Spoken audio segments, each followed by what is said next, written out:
Bien-aimés, nous vous saluons dans le nom de Jésus et nous rendons grâce à Dieu qui nous a prêté vie et qui nous a donné le privilège d'être sur pied et de pouvoir partager ensemble ce moment. Que la main puissante de Jésus-Christ règne dans nos vies, que sa grâce nous suffit et que ce que nous attendons de lui soit accompli.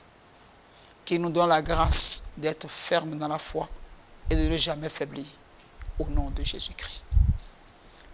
Nous allons lire dans notre livre de Genèse 22, versets 1 à 3.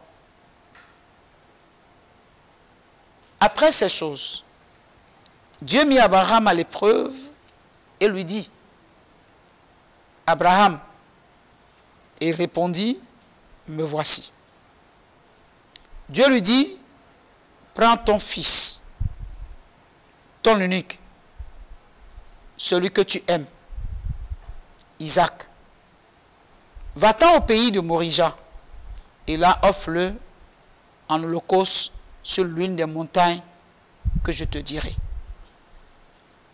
Abraham se leva de bon matin, sella son âne et prit avec lui 2 serviteurs et son fils Isaac. Il fendit du bois pour l'holocauste et partit pour aller au lieu que Dieu lui avait dit. Bien-aimés, la foi véritable nous amène à comprendre que Abraham n'a pas obtenu de la part de Dieu tout ce qu'il a eu sans épreuve, sans difficulté, sans pression. Jésus n'a-t-il pas dit que si quelqu'un veut le suivre, il n'a qu'à se charger de sa croix? N'a-t-il pas dit dans la parole qu'il est venu apporter le feu et non la paix? Pourquoi certains parmi nous pensent que les choses peuvent se passer facilement dans leur vie, tout simplement parce qu'ils ont accepté Jésus et qu'ils marchent avec lui? Les choses n'ont pas été aussi faciles pour notre père Abraham, non. Savez-vous que la parole de Dieu déclare que Abraham a eu confiance en Dieu, quand bien même Sarah n'était plus en âge d'avoir d'enfants. Mais il s'est fait fortifier par la foi et n'a pas douté par rapport à la promesse. Il sait que Dieu est capable d'accomplir ce qu'il a dit. Et il a vu s'accomplir.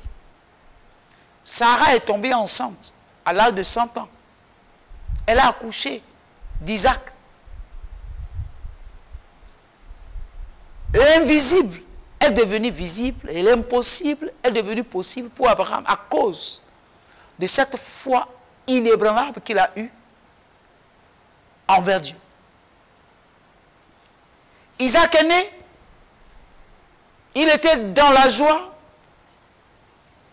il rendait gloire à Dieu de tout ce que le Seigneur a fait. Et puis la Bible nous dit que l'Éternel lui-même a décidé d'éprouver Abraham, juste pour voir jusqu'où Abraham allait lui faire confiance. Et ce que Dieu a demandé, c'est qu'il prenne ce fils que Dieu lui a déjà donné et qui doit être son héritier pour l'offrir en holocauste à ce même Dieu qui le lui a donné. Ce n'est pas aussi facile de marcher avec Dieu. Il faut vraiment l'aimer. Et il faut vraiment lui faire confiance pour oser faire certaines choses comme ce que Abraham est en train de vivre ici.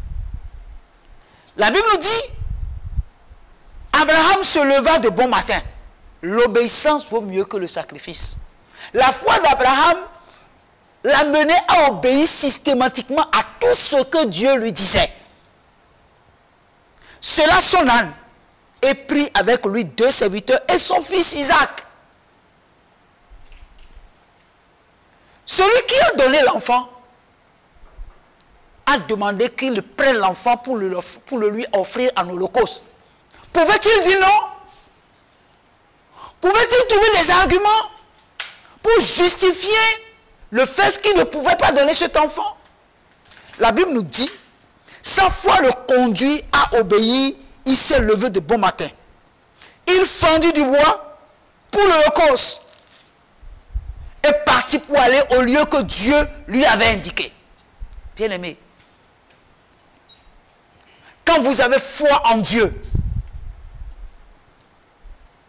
et que Dieu vous demande même l'impossible, vous vous levez juste pour obéir. Et le reste, le Seigneur peut vous accompagner. La foi, non seulement le fortifiait, mais le rendait courageux et audacieux. Isaac était tout ce qu'il attendait. Et Isaac représentait son avenir, son espoir. Il était heureux de voir Dieu remplir son contrat. Mais subitement, il le reçoit comme un coup de poignard dans le cœur. Je veux que tu me sacrifies, que tu m'offres Isaac en holocauste. Je croyais qu'il allait discuter avec Dieu, qu'il allait trouver des raisonnements, des arguments pour le convaincre. Mais pour lui,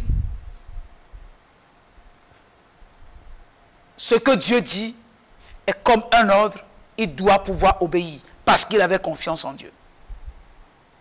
Mais bien aimé, je vous l'ai dit tantôt, marcher avec Dieu n'est pas une chose facile.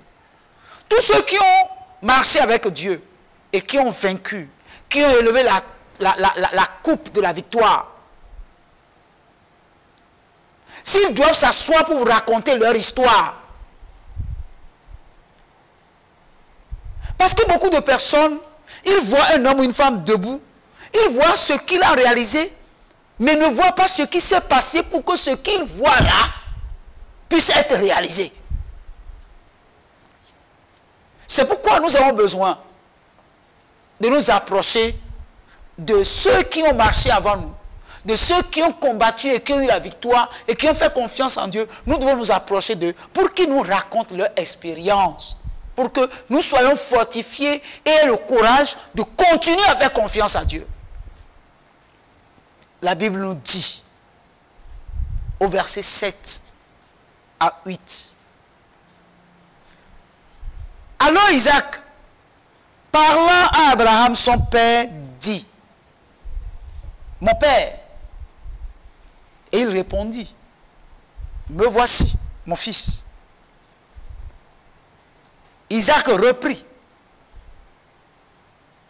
voici le feu et le bois. Mais où est l'agneau pour l'holocauste? Bien-aimé, cette question était aussi comme un coup de poignard dans le cœur d'Abraham. Parce que il était en train d'aller exécuter son unique, l'offrir en holocauste à l'Éternel.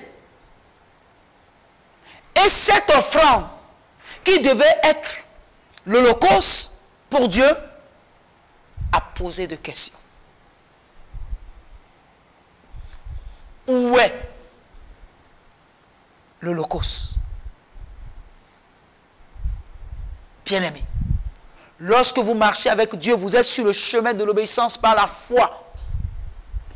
Il y a certaines questions qui résonnent dans votre cœur. Il y a certaines voix que vous écoutez et qui vous posent des questions pour vous amener à douter et à reculer devant l'obéissance qui vous est imposée par Dieu. Est-ce que vous allez continuer à écouter ces voix qui vous parlent pour semer le doute et l'incrédulité dans votre cœur? Bien-aimé, Abraham répondit à son fils, mon fils, Dieu se pourvoira lui-même de l'agneau pour l'holocauste. Dieu se pourvoira lui-même. Vous voyez, La foi d'Abraham était telle que il savait que cet enfant, s'il doit être son héritier, doit rester vivant. Et c'est de la bouche de Dieu qu'est sorti que son héritier ne sera pas Eliezer de Damas, mais son fils qui sortira de ses entrailles et des entrailles de sa femme. Et le voici en train d'obéir pour aller offrir cet enfant en holocauste à l'Éternel. En lui, il avait la conviction d'une manière ou d'une autre, je vais obéir, je vais l'offrir en holocauste à l'Éternel, mais ce Dieu que je connais est le Dieu de la résurrection. S'il peut amener à l'existence ce qui n'existe pas, s'il peut accomplir ce qui est impossible, et il m'a promis que mon héritier, c'est Isaac. S'il m'a promis que mon héritier est Isaac, et il me demande d'aller lui offrir en holocauste Isaac, moi je le ferai. Parce que Isaac, c'est lui qui me l'a donné. Bien aimé, qu'est-ce que nous avons que nous n'avons reçu? Qu'est-ce que nous avons que Dieu ne nous a donné? Et que Dieu demande cette chose qu'il nous a donnée et que nous refusons de le lui donner, de le lui offrir. Quand est-ce qu'alors Dieu nous donnera de plus grandes choses? La confiance en Dieu nous permet d'accepter de donner à Dieu tout ce qu'il nous a donné. Parce que s'il nous a donné tout ce que nous avons, il a la capacité de nous donner plus. Mais c'est cette foi-là qu'Abraham a eue qui peut nous permettre de poser des actes comme Abraham les a posés. Il dit à son fils, lorsque nous serons là-bas, Dieu lui-même se pourvoira de l'agneau. Pour ce qui concerne où est l'agneau, c'est une question auquel je ne peux répondre. Mais Dieu lui-même se pourvoira. À un moment donné, quand nous serons là-bas, Dieu va le donner. Dieu va donner l'agneau. Et la Bible dit, et ils marchaient tous deux ensemble. Bien-aimés frères et sœurs en Christ, quiconque prétend être fils d'Abraham au travers de cette alliance qu'il a eue avec Dieu, et Dieu lui a promis qu'il sera père d'une multitude de nations, doit pouvoir marcher dans la trace d'Abraham.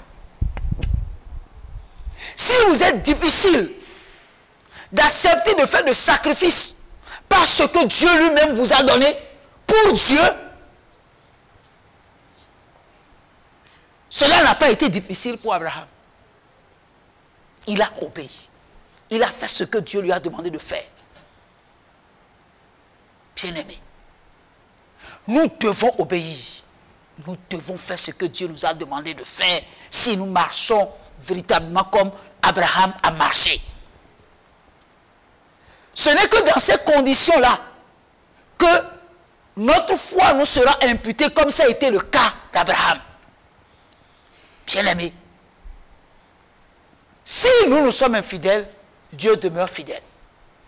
Et l'infidélité de l'homme ne peut pas annuler la fidélité de Dieu. C'est pour ça, bien-aimés, il vaut mieux que nous chassons l'infidélité de notre vie et que nous puissions rester fidèles à Dieu.